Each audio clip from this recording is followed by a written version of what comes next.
राष्ट्रीय लोकदल के इंडिया गठबंधन से हट जाने के बाद अब क्या बचा है विपक्ष के पास? विपक्ष अब सीधे हाशिए पर जाने की तैयारी में। कांग्रेस ने गलती की तो जेडीयू गई, तेजस्वी ने गलती की तो जेडीयू गई। अब उत्तर प्रदेश में अखिलेश यादव भी गलती कर रहे हैं, जिसका खामियाजा इंडिया गठबंधन को उठाना पड़ रहा है। जहां कैराना, मुजफ्फरपुर ऐसी तमाम सी सीटें थी जिस पर पेच फंसा हुआ था। समाजवादी पार्टी इस पेच में ये चाहती थी कि प्रत्याशी भले आरएलडी का हो, लेकिन आदमी समाजवादी पार्टी का हो।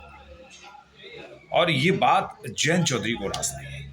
बीजेपी से बात बनती जा रही है, बनती इसलिए जा रही है कि जयंत चौधरी को सीधे तौर पर बीजेपी में, खासकर एनडीए में मंत्री पद मिल जाएगा और यहीं से जयंत चौधरी का भी राजनीतिक सफर अजीत सिंह की तरह चल निकलेगा।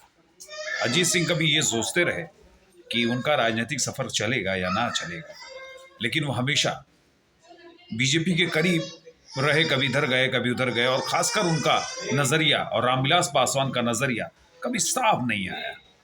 और अजीत सिंह की राह पर जयंत चौधरी भी चले हुए, क्योंकि जयंत चौधरी को पद चाहिए, और पद और सांसद और विधायक तो पार्टियों से मिलते हैं।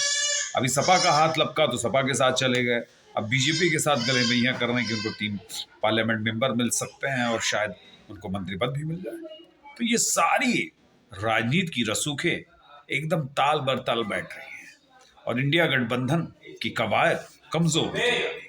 अब शायद ये भी मुश्किल है, सोचना बड़ा मुश्किल है कि इंडिया गठबंधन किस कवायद से इस पॉलिटिक्स का हिस्सा बनेगी, क्योंकि इस पॉलिटिक्स में धीरे धीरे उनके किरदार कमजोर हो रहे हैं और इन किरदारों के कमजोर होने से उनकी स्थिति बहुत दिन पर दिन कमजोर होती जा रही है।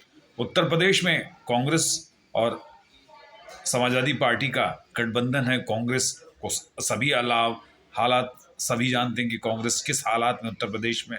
हाँ, समाजवादी पार्टी का जनाधार है और वो समाजवादी पार्टी के जनाधार से कुछ कर सकते हैं, लेकिन कांग्रेस के वोट समाजवादी पार्टी में डाइवर्ट होना बड़ा मुश्किल है।